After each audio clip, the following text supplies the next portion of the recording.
EcoBank building on Victoria Island in Lagos on fire as firefighters are on ground to curtail it. Joint ECOWAS and Economic Community of Central Africa States Summit on Security ends in Lome. Nigerian Air Force set to enhance human capacity of officers and men on scientific approach to critical competencies. These and more coming to you on Panorama from the Lagos Network Center. I'm Elizabeth Omori. Stay with us.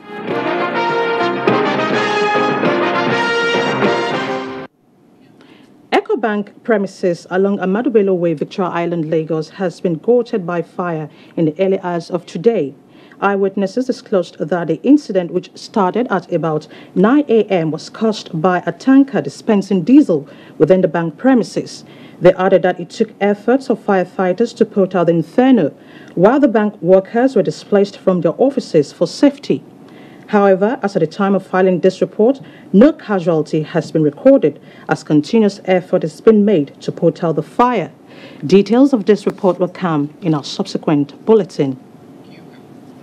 The Joint ECOWAS and Economic Committee of Central Africa Summit on Security has ended in Lome, with heads of state and government strongly condemning the escalating numbers and extent of violent conflict between herders and farmers in member countries.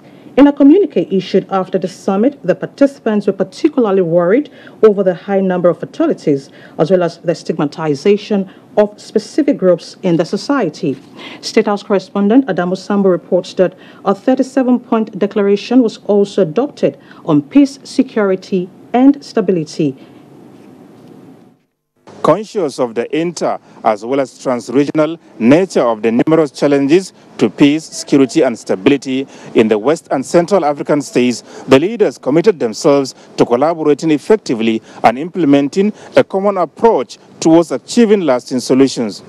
On the farmers-herders conflicts, the leaders blamed the situation on the growing competition between herders and farmers on access to water and pasture due to the adverse effects of urbanization, climate change, rural banditry, and widespread availability of small arms and light weapons. They therefore committed themselves to initiating common policies and joint programs in the management of transhumance, sustainable water resource development, and the modernization of agricultural and livestock farming.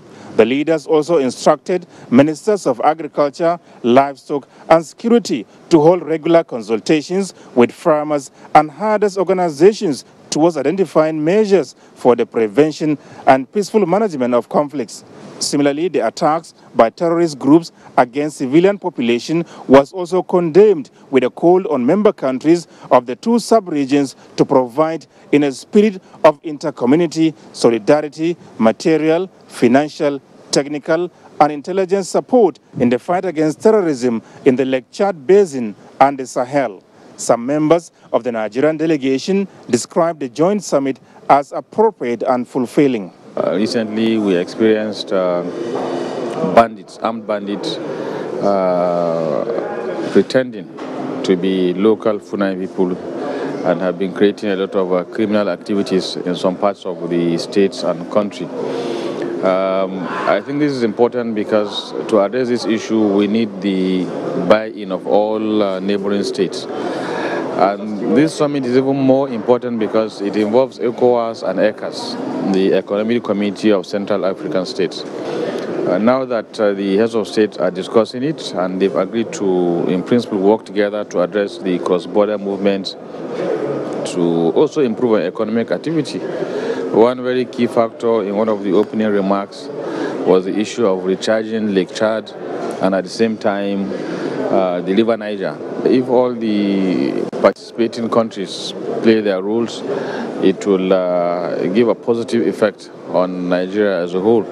Cross River State is a direct product of all the problems that are occasioned by the armed rebellion in the Amazonians of Cameroon. And in the process of doing that, what happened is that the Amazonians come into Cross River State, try to see how they can do recruitment, do kidnapping in order to raise funds, and move over with arms back to Cameroon to struggle for secession. There's an emergency for us to have an international boundary patrol agency. This What has happened and what I have seen here today shows clearly that the problems of insecurity, the issues of kidnapping, this international transboundary and migration of stolen people is beyond the carrying capacity of the state. So all I'm asking is that the federal government of Nigeria must play an active role. We are 70% of the entire power structure of the ECOWAS. In the meantime, the leaders have instructed ECOWAS Commission and ECA Secretariat to adopt a common strategy aimed at enhancing resilience of the vulnerable populations through small-scale projects that will make immediate impact on the youth, women, and the displaced persons. This is by taking into account the combined effects of terrorist attacks and climate change, which intensify poverty and terrorism. From Lome, Togo, Adamu Sambo, NTA News. Still on the summit, President Muhammadu Buhari and 25 other leaders of the West and Central Africa states are to forge a united front in the fight against terrorism and violent extremism towards achieving peace, security, and stability in member countries. This was at the joint ECOWAS summit in Lome, Togo. State House correspondent Adamu Sambo once again reports. With shared history and values, as well as geographical, socio-cultural, and economic proximity, as well as prosperity of common borders, the West and Central African states also share vulnerabilities and similar security issues. These include illegal cross-border activities, terrorism, violent extremism, piracy, oil bunkering, and other maritime security challenges. This joint ECOWAS-ECAS summit is therefore aimed at creating conditions for sustainable peace and a secured environment. Both the chairman of ECOWAS and Togolese leader Faure Gnassingbé and his ECAS counterpart Ali Bongo of Gabon said a common approach is therefore imperative towards addressing the security challenges besetting the two sub-regions for sustainable peace, stability, and socio-economic development. We are the main stakeholders, and nobody but us would want peace. Therefore, it is our responsibility to work together towards the promotion of peace and stability in view of the development of our continent. In their messages of goodwill, the United Nations and the African Union applauded ECOWAS and the Economic Community of Central African States for the worthy initiative and promised necessary support towards achieving the objectives. Indeed, the current situation compromises the security of our people, and they are exposed to blind violence, they lead to humanitarian crises, and they hinder development efforts. The African Union is totally committed to you. Our two sub-regions have tools to overcome the common challenges they face.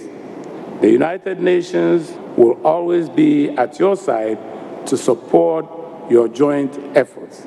During the summit, ECOWAS as well as ECAS ministers report on peace, security, stability, as well as the fight against terrorism and violent extremism were considered and adopted by the heads of state and government.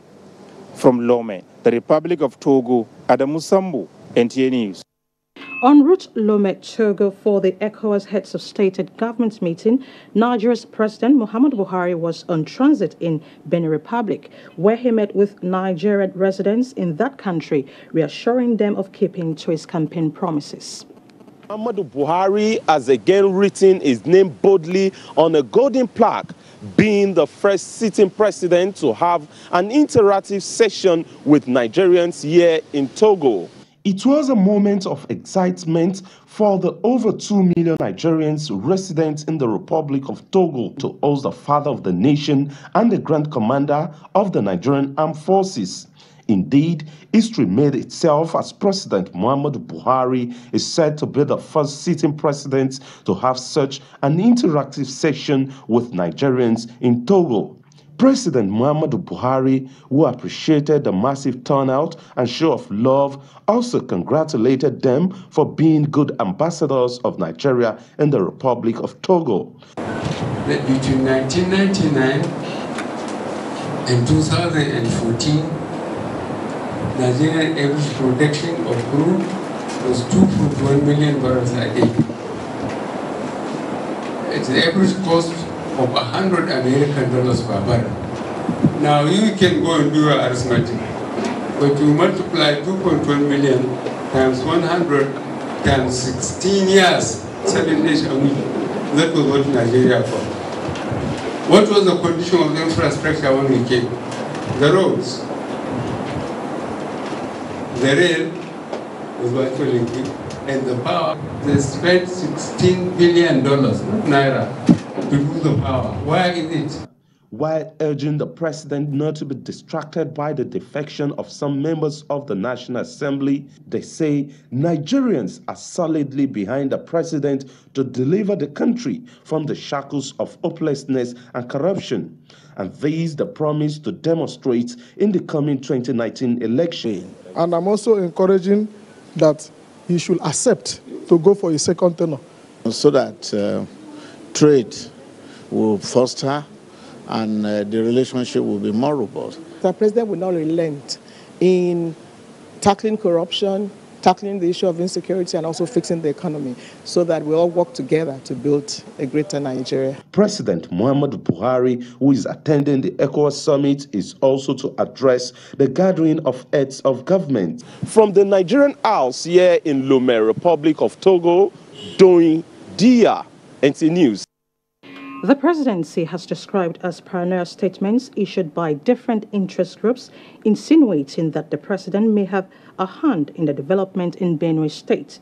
A statement by Special Advisor to the President on Media and Publicity, Femi Adesina, says it is unfortunate that despite the fact that even while Mr. President is currently attending the ECOWAS Summit in Togo, attempts have still been made to drag Mr. President into the unfolding drama between the executive and the legislature in Benue State. He said the president will never be part of any unconstitutional act, and any attempt to link him with the Inglorious Act, where minority number of lawmakers impeached governors, will not stick. The statement added that President Muhammadu Buhari will always stand by all that is noble and fair and will reject attempts to drag him into infamy. The Nigerian Air Force is set to enhance human capacity through robust and result-oriented training for personnel to effectively encourage scientific approach in all facets of its critical competences. Chief of the Air Staff, Air Marshal Sadiq Abubakar, reaffirmed this at a 2018 Air Provost Conference held in Abuja. Olajide Bello reports.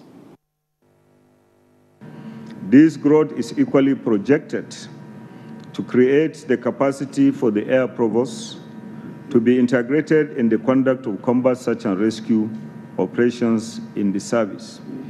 The conference serves as a platform to deliberate on crime and security as it relates to the Nigerian Air Force and ways towards enhancing the effectiveness of provost personnel to better anticipate and prepare for future challenges.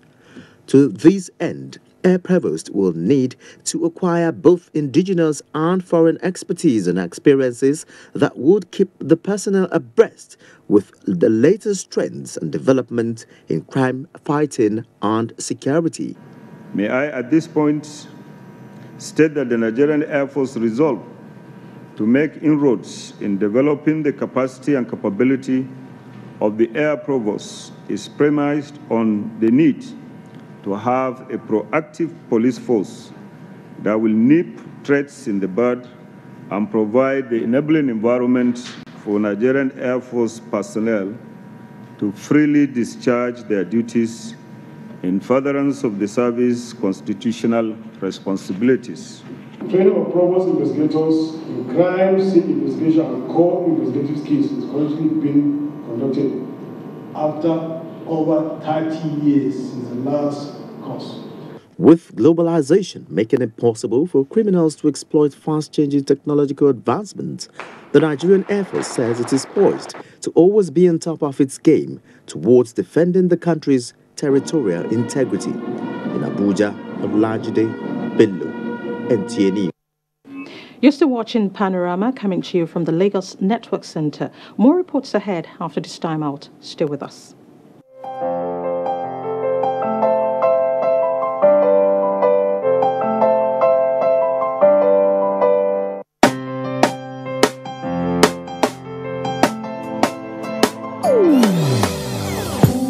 Hear the call of change. Stand up, Nigeria. Change is here and it's going to stay. Change begins with you. Oh yeah, make we go. Go to so let a change begin from within. Look at you, Ogerola. Change begins with you and me. Change begins with me. Change begins with me. Change begins with me.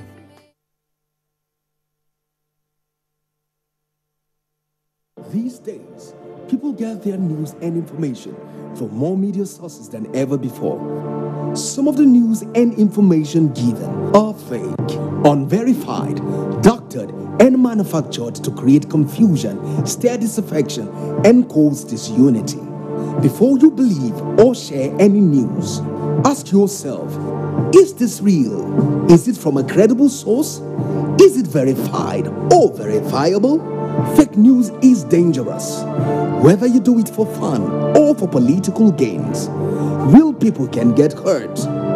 Fake news, don't create it, don't spread it. This is a public service announcement from NTA.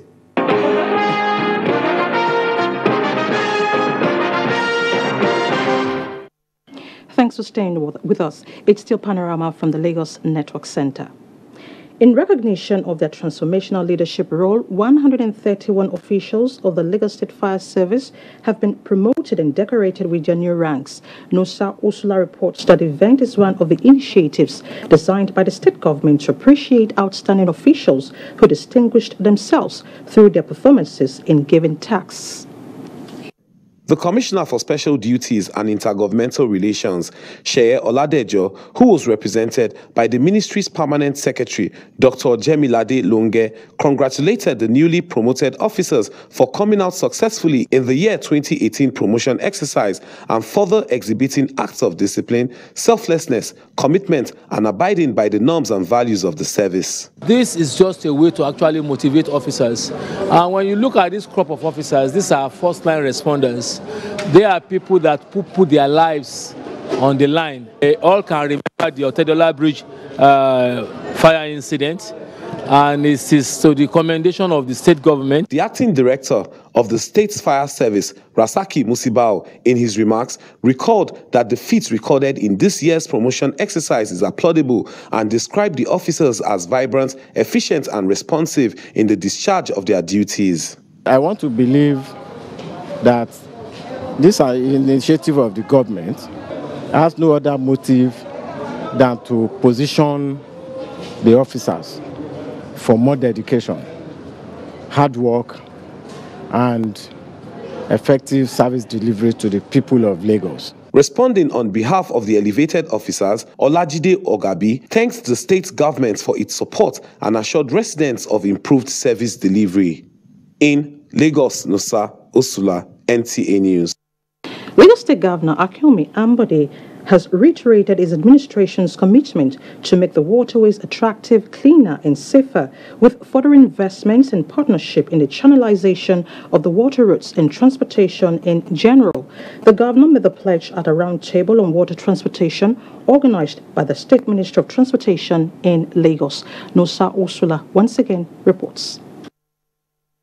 Efficient transport is a critical component of economic development globally and nationally, as transport availability affects global development patterns and can be a boost or a barrier to economic growth within individual nations. Governor Ambode assured residents and potential investors in water transportation that government will not waver in making the right investments in the coastline assets of the state to boost water transportation and tourism. My duty is to create that enabling environment to allow your investments to thrive and also create that sense of transparency. I don't want to be partners in your business, and I don't want to be a shareholder. Not that I want Lagos State government to be shareholder in whatever it is they are bringing.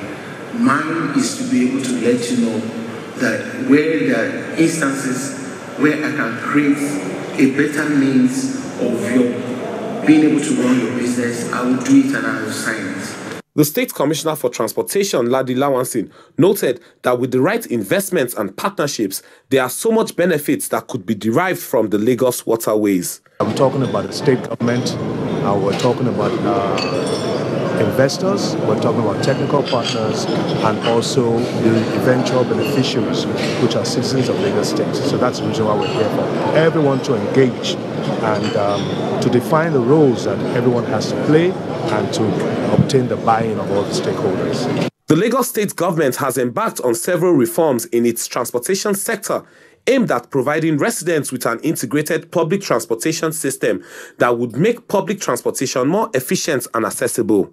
In Lagos, Nusa Usula, NTA News.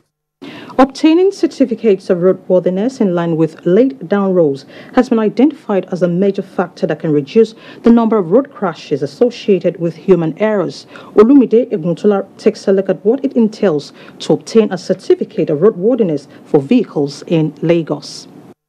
Certificate of roadworthiness is a vital vehicle particular that must be updated for vehicle owners to move freely on Nigerian roads. In Lagos, like any other part of the country, obtaining this certificate is often characterized with sharp practices since vehicle owners engage the services of a third party. Last one I collected, I gave some money to someone in charge who processed everything. My car papers included roadworthiness, so my car was not taken there for anything. Experiences, however, differ in some cases. Where I got mine, they have a testing ground. You understand? And they check the car. So I think I can give it to Lagos State. Available data indicates that between 2013 and 2016, over 416 lives were lost and 2,498 persons injured due to road crashes as a result of human errors associated with non-compliance of vehicles' roadworthiness. A case in point is the tanker that allegedly had a brake failure at Otedola Bridge and another at Apapa area of Lagos. What happened at the Otedola Bridge is quite unfortunate. I think we need to start taking traffic, transportation, every aspect of our lives in Nigeria very serious. If we physically check your vehicle and it is not roadworthy, we will direct you or ask you to go and do Lagos State computerized vehicle inspection roadworthy. The private vehicle owners, yes, you see, we have resolved that we don't want the body-to-body contact with personnel because people can compromise. Towards protecting the lives and property of citizens, more computerized vehicle inspection centers are being built in Lagos. In Lagos, Olumide Eguntola, NTA News. Time now to talk sports. The Nigeria Football Federation NFF leadership case has been adjourned in Jos as workers complete finishing touches at Stephen Keshi Stadium, Asaba, ahead of the African Athletics Championship. Amanzi Marcus has details on sports updates.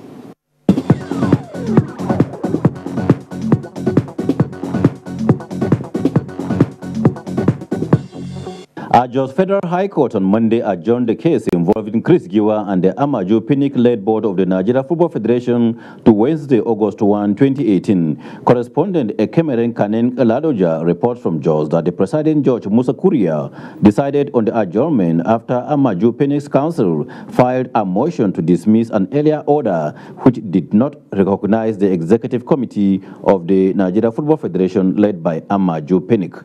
Despite winning some medals on the last day of the African Youth Games in Algeria, Nigeria still dropped from the 3rd to the 5th position on the medal table at the end of the Games weekend. Egypt, with 101 gold, 55 silver and 43 bronze medals, emerged champions, followed by hosts Algeria and Tunisia in 3rd position. Morocco placed 4th with a total of 106 medals, with Nigeria's 103 medals composed of 29 gold, 32 silver and 42 bronze medals. With just 2 days to the commencement of the Africa Athletics Championships, organizers have been working around the clock in completing finishing touches at the Stephen Keshi Stadium, Asaba, venue of the August 1 to 5 championships. Correspondent Kelvin Ubechie reports that the starting blocks have been tested, with workers expressing confidence on their ability to complete work ahead of schedule.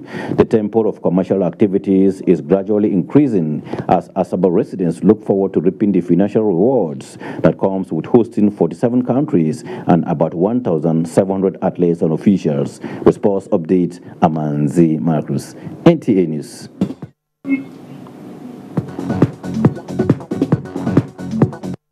And that's Panorama from the Lagos Network Center. Thank you so much for watching. Good afternoon.